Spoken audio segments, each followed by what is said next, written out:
পিনাকি ভট্টাচার্য সহ জনতার কঠিন চাপে বিএনপি ক্ষমা চেয়ে পিছু হটতে বাধ্য হয়েছে।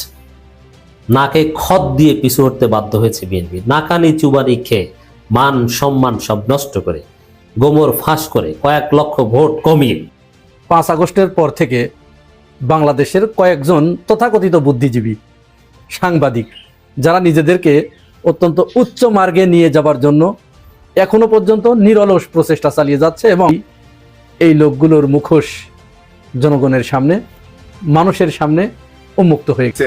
হাদি ভাই, তুমি মরে গেছো ঠিক আছে, কিন্তু ইতিহাসের পাতায় তোমার নাম লেখা থাকবে। কেমন জীবন তুমি গঠন করলা হাদি, দেখো তুমি চলে গেছো, আমরা খালি কাঁদি। আল্লাহ তোমাকে নিশ্চয়ই উত্তম জায়গাটা দিবে। এমনই একটি রাজনৈতিক পরিস্থিতির মধ্যে আমরা, যেখানে ভারতীয় যে ভিসা সেন্টার চট্টগ্রামে সেটা অনির্দিষ্টকালের জন্য বন্ধ হয়ে। দর্শক, নতুন একটা নিউজ আপনাকে স্বাগতম। প্রিয় দর্শক, বাংলাদেশের যে বর্তমান রাজনৈতিক প্রেক্ষাপট এবং যে পরিস্থিতির সৃষ্টি হয়েছে তারই আলোকে আপনাদের সামনে বেশ কয়েকটা গুরুত্বপূর্ণ ভিডিও নিয়ে হাজির হয়েছি, যার কিছুটা অংশ বিশেষ ইতিমধ্যেই ভিডিওর শুরুতেই দেখেছেন। তো দর্শক, ভিডিওর শুরুটা দেখে কিন্তু বুঝতে পেরেছেন যে আজকে নিউজটা ঠিক কতটা গুরুত্বপূর্ণ এবং ঠিক কোন বিষয়টাকে ইঙ্গিত করছে। তাই বলবো, যারা ভিডিওটি অন করেছেন না টেনে সম্পূর্ণ নিউজটি মনোযোগ সহকারে দেখতে থাকুন, তাহলে আজকের মূল বিষয়টা বুঝতে পারবেন। তো দর্শক, আর বেশি দেরি না করে চলুন দেখে আসবো আজকে সেই কাঙ্ক্ষিত ভিডিও। পিনাকি ভট্টাচার্য সহ জনতার কঠিন চাপে বিএনপি ক্ষমা চেয়ে পিছু হটতে বাধ্য হয়েছে। নাকে খত দিয়ে পিছু হটতে বাধ্য হয়েছে বিএনপি। নাকানি চুবানি খেয়ে মান সম্মান সব নষ্ট করে গোমর ফাঁস করে কয়েক লক্ষ ভোট কমিয়ে বিসর্জন দিয়ে তারপরে ক্ষমা চেয়ে পিছু হটেছে। কিন্তু ঘটনা এর মধ্যে যা ঘটে গেছে, বিএনপি আমি বলেছি বিরাট ফাঁদে পড়েছে। আপনারা জানেন, বিষয় হচ্ছে বিএনপির স্থায়ী কমিটি বলতে কিছু নাই, ওটা একটা শো। বিএনপির স্থায়ী কমিটি ডিজিএফআই এবং ভারত থেকে ডিজিএফআই কে যা বলে, ডিজিএফআই বিএনপি কে যা বলে, ওইটি স্থায়ী কমিটি, ওইটি স্থায়ী কমিটির প্রেস রিলিজ, ওইটি সিদ্ধান্ত। এটা যখন ফাঁস হয়েছে, কিভাবে ফাঁস হয়েছে আপনারা জানেন, যারা জানেন না তাদের অবগতির জন্য জানাচ্ছি। গত রাতে বিএনপির স্থায়ী কমিটি একটা মিটিং করেছে, মিটিং করার পর তার কি কি সিদ্ধান্ত নিয়েছে সেটা প্রেস রিলিজ দিয়ে জানিয়েছে। সে প্রেস রিলিজে ছাত্রলীগের সাবেক সেক্রেটারি এস.এম. জাকিরের একটা পোস্ট কপি করে দিয়ে দিয়েছে। জাকির যে সব জায়গায় বানানে ভুল লিখেছে, ওই সব জায়গায় ভুল লিখেছে। এটা দুইটা হাত ধরে। প্রথমে এস.এম. জাকির একটা কপি করেছে জুলকারনাইন সাহের একটা আবার করেছে বিএনপি। কিন্তু সবকিছুর গোড়াঘাট ভারত থেকে ডিজিএফআই। মানে বিষয়টা কি, প্রথমে ভারত থেকে, আর ভারত মানে আওয়ামী লীগ, এস.এম. জাকির ভারতে আছে, ভারত থেকে ডিজিএফআই থেকে জুলকারনাইন সাহেব, সেখান থেকে বিএনপি। এই কপি অথবা বিএনপির স্থায়ী কমিটি যে আসলে ভারত এবং ডিজিএফআই সাউথ ব্লক, এটা ফাঁস হয়ে যাওয়ার পর ওই বানান ভুল ডুল এগুলো নিয়ে যখন লেজে গোবর অবস্থা, পিনাকি ভট্টাচার্য সর্বপ্রথম এটা সামনে এনেছেন। এই যে আমি পিনাকির নাম বলছি, এখানে একটা কথা বলে নেই, অনেকে সুশীল সাজতে এসেছেন, পিনাকি ইলিয়াসকে বয়কট, পিনাকি এটা করতে সেই উস্কানি দিচ্ছে না। পিনাকি সঠিক লাইনে আছে, ইলিয়াসও সঠিক লাইনে আছে। পিনাকি ইলিয়াস কি ভুল করেছে? কোনো ভুল করে নাই, কোনো অযৌক্তিক উস্কানি দেয়নি। প্রথম আলো ডেইলি স্টারে হামলার বিরুদ্ধে বলেছে পিনাকি এবং ইলিয়াস। তবে প্রথম আলো এবং ডেইলি স্টারের বিরোধিতাও তারা বহাল রেখেছে, কিন্তু হামলা আগুন দেওয়ার পক্ষে তারা ছিল না। নিবৃত্ত থাকতে জনগণকে শান্ত করেছে। ধানমন্ডি 32 ভাঙার পক্ষে ছিল, এটা এদেশের সবাই। পিনাকিরা এবং ইলিয়াসরা না থাকলে এতদিনে বিপ্লব জয় বাংলা হয়ে যেত। এই বিপ্লব যতটুকু ধরে রেখেছে এই পিনাকি ইলিয়াসদের তৎপরতার কারণে এখনো কন্টেইন আছে। অতএব সুশীলগিরি দেখাতে আসবেন না। পিনাকি ভট্টাচার্য সোচ্চার ছিল বিএনপির এই বা পিনাকির পোস্টের মাধ্যমেই এই বিএনপির নাটক ফাঁস হয়েছে যে আসলে বিএনপি কিভাবে কি করেছে, কোথা থেকে কি করেছে, বিএনপির স্থায়ী কমিটি যে আসলে ডিজিএফআই। এরপরে এখন বিএনপি কি করবে? এখন ক্ষমা চেয়ে পিছু হটতে হবে, নইলে তো মান সম্মান থাকে না, ভোট টোট যা আছে তাও গেছে, জামানা তো রক্ষা হবে না। এখন কি করেছে দেখেন, একটু স্মরণ করিয়ে দিই। বিএনপি এই ডিজিএফআই যে পোস্ট বা রয়ের যে পোস্ট কপি করেছিল বিএনপির স্থায়ী কমিটি, সেখানে তারা নিউজ কে ভুলে নিউজ এজ লিখেছে, ওই ভুল বানান দিয়ে দেয়। ইন্দিরা গান্ধী কালচারাল সেন্টার, এটাকে ভুলে তারা কালচারাল না লিখে কালচালাল এরকম ভুল লিখেছে, ওইটাও কপি করে দিয়েছে।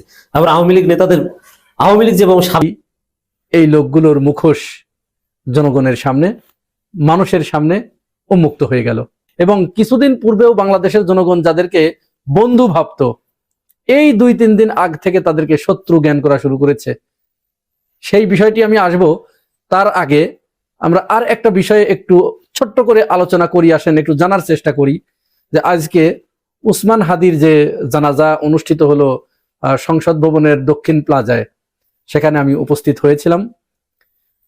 আমার জীবনে বহু জানাজায় অংশগ্রহণ করেছি, এত বড় জানাজা এবং এত বড় মানুষের উপস্থিতি, এত হিউজ পরিমাণ মানুষের সমাগম আমার জীবনে আজ পর্যন্ত চোখে পড়েনি। এবং অনেকের সাথে কথা বলার চেষ্টা করেছি, তারাও আমাকে এটি নিশ্চিত করেছে যে তারাও তাদের জীবনে এত বড় জানাজা দেখে নাই বা এত মানুষের সমাগম হয় নাই।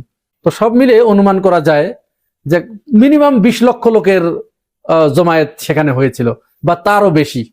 জানাজার এত বড় একটা গ্যাদারিংকে ডেইলি স্টার রিপোর্ট করলো হান্ড্রেডস অফ পিপল। তো এই যে জনসমাগম, এই জনসমাগম ঠেকানোর জন্য, এখানে যাতে মানুষের উপস্থিতি বৃদ্ধি না পায়, এইটা ঠেকানোর জন্য গতকাল থেকে সাংবাদিক নামধারী কয়েকজন ব্যক্তিকে, বিশেষ করে একজন ব্যক্তি, আপনারা সবাই তাকে জানেন, উত্তরপাড়ায় তিনি কিছুটা আনাগোনা আছে তার, এই ব্যক্তি হেন কোনো কাজ নাই যা করে নেই, বারবার পোস্টের উপরে পোস্ট তিনি পোস্ট দিচ্ছেন আর আশঙ্কা প্রকাশ করছেন যে জানাজার নামাজের আড়ালে সারা দেশ থেকে লোকজন ডেকে এনে এখানে একটা গ্যাদারিং সৃষ্টি করার পাঁয়তারা চলছে, বিশৃঙ্খলা সৃষ্টির পাঁয়তারা চলছে, তারা বিপ্লবী সরকার গঠন করবে ইত্যাদি ইত্যাদি। তাদের মনের ভিতরে ভয়টা আসলে অন্য জায়গায় ছিল। এইটা স্রেফ একটা নোংরামি, নোংরামি ছাড়া অন্য কিছুই নয়।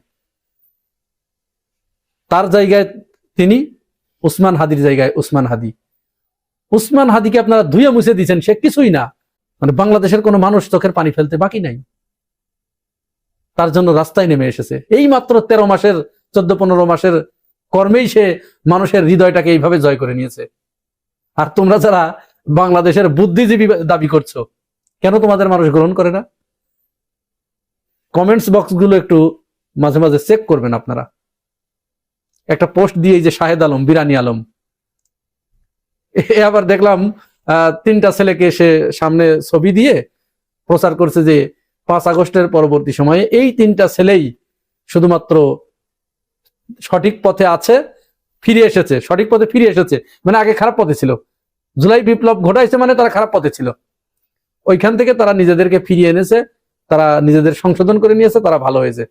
নাম বলি আপনাদের, প্রথম হচ্ছে আমতারেক, যাকে বর্তমানে সবাই ধান্দাবাজ বলে যে পরিচিত, যিনি স্রেফ ধান্দাবাজ একটা। 2 হচ্ছে ওই যে ঢাকা বিশ্ববিদ্যালয়ের যে আব্দুল কাদের নাকি যেন, কাদের নাকি, ওই যে কাওয়া কাদের টাদের অনেকেই বলতো, এটা ছিল এসএল-এর ক্যারিয়ারই শেষ। বাংলাদেশে আর 1 বছর পরে কাদেরকে, এই কাদের নামে কাউকে খুঁজে পাবেন না। আর একটা হচ্ছে মাহিম সরকার। এই 3টা ছেলেকে ছবি দিয়ে বলছে এরা তো যেমন জাতের মুর্দা তেমন জাতের জানাজা। শাহেদ আলম যে মানের লোক, সেই মানের লোকদেরকে ডেকে নিয়ে আসছে যে এরা বাংলাদেশে খুব ভালো ইত্যাদি ইত্যাদি। কারণ আমাদের দেশে ভারত যার প্রশংসা করে, তাহলে বুঝতে হবে যে তার অবস্থান মুহূর্তের ভিতরেই আপনাদের বোঝার কথা। আর শাহেদ আলম যার প্রশংসা করবে, বুঝতে হবে যে শেষ, ও হালাক হয়ে গেছে। এখন আসেন আমরা প্রথমে যে বিষয়টি আলাপ শুরু করেছিলাম, উসমান হাদির এই হত্যার পর থেকে সন্ত্রাসী জঙ্গি ফয়সাল যখন তাকে হত্যা করে গুলি করলেন হত্যার উদ্দেশ্যে, এরপরে জুলকারনাইন শাহের পোস্ট দেওয়া শুরু করলেন একের পর এক। ওই দিন তিনি 11টা পোস্ট দিয়েছেন এবং তিনি সর্বশেষ তার পোস্টে জানালেন যে তারা 12 ঘন্টার ভিতরে ভারতের ওপারে চলে গেছে, ভারতে চলে গেছে। অথচ তার এই জারি জুরি ধরা পড়লো কখন, তার এই মুখোশ উন্মোচন হলো কখন? যখন আইন শৃঙ্খলা রক্ষাকারী বাহিনী তার বাবা মাকে গ্রেপ্তার করলো। তার বাবা মা একেবারে পরিষ্কার করে জানাই দিল যে না, ওই দিন সে তার আগারগাঁওয়ে এক মেয়ের বাসায় আসছিল, ওইখান থেকে শাহজাহানপুরে তার আরেক ছেলের কাছে, তারপরে আরেক জায়গায়। তার মানে ওই দিন যে সে বাসায় ছিল এবং তার বাবা মাই তাকে সহযোগিতা করেছে এই অস্ত্রগুলো লুকাতে বিভিন্ন ভাবে। তদন্ত রিপোর্টে, এটা প্রাথমিক তদন্তে কিন্তু এটি বেরিয়ে এসেছে। তাহলে জুলকারনাইন শাহের ধরা পড়ে গেল। তিনি কেন তাহলে বারবার এই পোস্ট দিচ্ছিলেন? ওই সময় আমাদের বারবার মনে হচ্ছিল কেন যেন যে তিনি কোনো কিছু লুকাতে চাচ্ছেন বা কোনো কিছু আড়াল করতে চাচ্ছেন। তার ভিতরে একটা অস্থিরতা আমরা দেখেছি, সেটি কিন্তু আজকে বাংলাদেশের মানুষের কাছে একেবারে পরিষ্কার হয়ে গেছে। যখন এখানে ধরা পড়ে গেল, তারপরে সে আসলো নোংরা খেলা খেললো এই জানাজায় যাতে লোকজন হাজির না হতে পারে, তখন বিপ্লবী সরকারের কার্ড সে খেললো। আর সর্বশেষ যে খেলাটি সে খেললো একেবারে পচে গেল, যে কারণে জুলকারনাইন শাহের শাহেদ আলম, আম তারেক, থামনিলে আপনারা যাদের ছবি দেখছেন, তুষার, তারপরে আনিস আলমগীর তো অলরেডি কট, এই যে নিকোল, এই লোকগুলো একেবারে মুহূর্তের ভিতরে, কয়েকদিনের ভিতরে জিরো হয়ে গেল। এই কারণেই যে জুলকারনাইন সাহেব সর্বশেষ যে নোংরামিটা করলেন, এটা হচ্ছে তিনি প্রথম আলো এবং ডেইলি স্টারে হাদি ভাই তুমি মরে গেছো ঠিক আছে, কিন্তু ইতিহাসের পাতায় তোমার নাম লেখা থাকবে। কেমন জীবন তুমি গঠন করলা হাদি, দেখো তুমি চলে গেছো, আমরা খালি কাঁদি। আল্লাহ তোমাকে নিশ্চয়ই উত্তম জায়গাটা দিবে, বেহেশতের উত্তম জায়গাটা তোমাকে দিবে। এইগুলি করছে ভাই। এই যে আমাদের আইনমন্ত্রী আছে না, এই আইনমন্ত্রীর বুকে আসিফ নজরুল সাহেব, উনি আইসা এখন বলতেছে, না আমি তো জানতাম না। আপনি কেন জানবেন না? আপনি একজন আইনমন্ত্রী, আইন নিয়ে সমালোচনা করতেন সারা জীবন, আইনের টিচার হইয়া আপনি কেন জানবেন না? ভাই এরকমও শোনা গেছে, এই যে chief prosecutor barrister Tajul Islam একটা কথা বলতেছিল, একটা বেঞ্চ থেকে, হাইকোর্টের একটা বেঞ্চ থেকে 4 ঘন্টায় 800 আসামি খালাস হয়ে গেছে, 800 আসামিকে জামিন দেওয়া হয়েছে। চিন্তা করছেন 4 ঘন্টায়, মানে কি হারে বিজনেস চলতেছে, ব্যবসা বাণিজ্য কিরকম চলতেছে, একদম রমরমা ব্যবসা বাণিজ্য গত 15-16 মাসে কইরা গেল ভাই। কালো কোট পয়রা ওনারা, দেখেন ওনাদের বিবেকও লাগলো না যে একজন খুনি আসামিকে কেন আমি ছেড়ে দিচ্ছি দেশের এই অবস্থায়। আচ্ছা ছেড়ে দিতে পারে, ওর সাথে কন্ট্যাক্ট কইরা হাদিকে মারার প্ল্যান করতে পারে। আমাদের গোয়েন্দারা কেন এগুলো জানে না? তারা কোথায়? কেউ জানলো না। এতগুলা গোয়েন্দা বিভাগ এই দেশে, কেউ জানলো না। আমার একটা কথা বলার ইচ্ছা হয়, বারবার ইচ্ছা হয়, বলতে চাই আজকে। কাকে জানেন? জনাব ওয়াকার সাহেবকে। জনাব ওয়াকার সাহেব, ইতিহাসের অংশ হইতে পারতেন আপনি, হ্যাঁ ইতিহাসের অংশ হইতে পারতেন।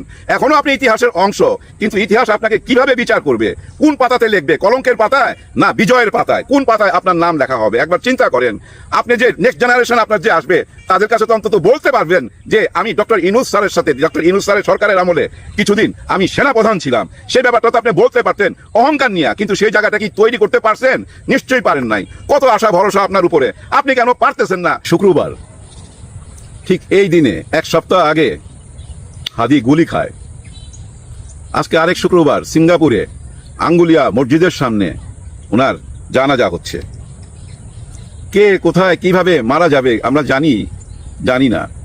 হাদি কি জানতো যে তার শেষ নিঃশ্বাসটা ত্যাগ হবে সিঙ্গাপুরের হাসপাতালে? আহারে জীবন। হাদি কিন্তু বারবার বলতো যে আমাকে গুলি করা হবে, আমাকে মেরে ফেলুক, আমার কোনো আপত্তি নাই, কিন্তু আমাকে যারা মারবে তাদের বিচারটা যেন হয়। আর তাদের বিচার হলেই বারবার হাদিরা এই পৃথিবীতে আসবে। হ্যাঁ, বিচার হইতে হবে। আমাদের সরকারও বলছে, ডক্টর ইউনূস স্যার উনি বলছেন যে এর বিচার হবে, সবাইকে আইনের আওতায় আনবে। এগুলা কথার কথা। কিভাবে আইনের আওতায় আনবেন? যে খুনি সে তো চলে গেছে, পার্শ্ববর্তী দেশে তো চলে গেল সে।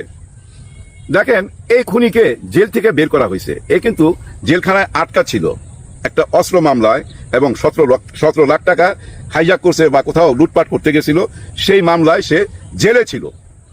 এই জেলখানার ভিতরেই তার সাথে কেউ কথা বলছে বাইরে থেকে, হ্যাঁ যে তোমাকে আমরা বের করতে পারি, তুমি এই কাজটা করতে হবে। কি কাজ? হাদিকে মারতে হবে। জেলখানায় এই কন্ট্যাক্ট হয়েছে ভাই। নাহলে এই ধরনের ক্রিমিনাল মাত্র সদ্য ধরা খাইলো আর্মস নিয়া, 17 লাখ টাকা নিয়া, তাকে কেন আবার 2-3 মাসের মধ্যে জামিন দিয়ে দিল? কোন উকিল এই জামিন করাইলো? কোন বিচারক এই জামিন দিল? তারা কি দায়ী না? নিশ্চয়ই তারাও দায়ী। কারণ এই ধরনের একজন আসামিকে আপনি কেন জামিন দিবেন? আর এই জামিনটা করানো হয়েছে ভাই ওই কিলিং এর জন্যই। তাকে না ওই জেলখানা থেকেই কন্ট্যাক্ট করছে। আপনারা সিনেমাতে দেখেন না, ওই সিনেমারই গল্প। তাকে বাইর কইরা জেল থেকে মুক্ত কইরা হাদির সাথে মিক্স কইরা দিছে। হাদির সঙ্গেই সে ঘোরাফেরা করছে ভাই কয়েক সপ্তাহ, হাদির সঙ্গেই ছিল, সব কিছু লক্ষ্য করতেছিল। ঠিক যেদিন তফসিল ঘোষণা হইল, ঠিক তার পরের দিনই এই কাজটা করলো। তার মানে তার উদ্দেশ্যটা কি? 2 দিন আগেও তো করতে পারতো। তার মানে নির্বাচনের বুকে গুলি করা। এই গুলি ভাই হাদির মাথায় না ভাই, এই গুলি করছে বাংলাদেশের বুকে, এই গুলি করছে ডক্টর ইউনূস স্যারের বুকে, এই গুলি করছে ভাই এই যে আমাদের আইনমন্ত্রী আছে না, এই আইনমন্ত্রীর বুকে আসিফ নজরুল সাহেব, উনি আইসা এখন বলতেছে, না আমি তো জানতাম না। আপনি কেন জানবেন না? আপনি একজন আইনমন্ত্রী, আইন নিয়ে সমালোচনা করতেন সারা জীবন, আইনের টিচার হইয়া আপনি কেন জানবেন না? ভাই এরকমও শোনা গেছে, এই যে chief prosecutor barrister Tajul Islam একটা কথা বলতেছিল, একটা বেঞ্চ থেকে, হাইকোর্টের একটা বেঞ্চ থেকে 4 ঘন্টায় 800 আসামি খালাস হয়ে গেছে, 800 আসামিকে জামিন দেওয়া হয়েছে। চিন্তা করছেন 4 ঘন্টায়, মানে কি হারে বিজনেস চলতেছে, ব্যবসা বাণিজ্য কিরকম চলতেছে, একদম রমরমা ব্যবসা বাণিজ্য গত 15-16 মাসে কইরা গেল ভাই। কালো কোট পয়রা ওনারা, দেখেন ওনাদের বিবেকও লাগলো না যে একজন খুনি আসামিকে কেন আমি ছেড়ে দিচ্ছি দেশের এই অবস্থায়। আচ্ছা ছেড়ে দিতে পারে, ওর সাথে কন্ট্যাক্ট কইরা হাদিকে মারার প্ল্যান করতে পারে। আমাদের গোয়েন্দারা কেন এগুলো জানে না? তারা কোথায়? কেউ জানলো না। এতগুলা গোয়েন্দা বিভাগ এই দেশে, কেউ জানলো না। আমার একটা কথা বলার ইচ্ছা হয়। দর্শক, সম্পূর্ণ ভিডিওটি দেখলেন, আশা করি বিষয়টি বুঝতে পেরেছেন। এ নিয়ে আপনার গুরুত্বপূর্ণ মন্তব্যটি অবশ্যই কমেন্ট বক্সে জানিয়ে দিবেন। ধন্যবাদ।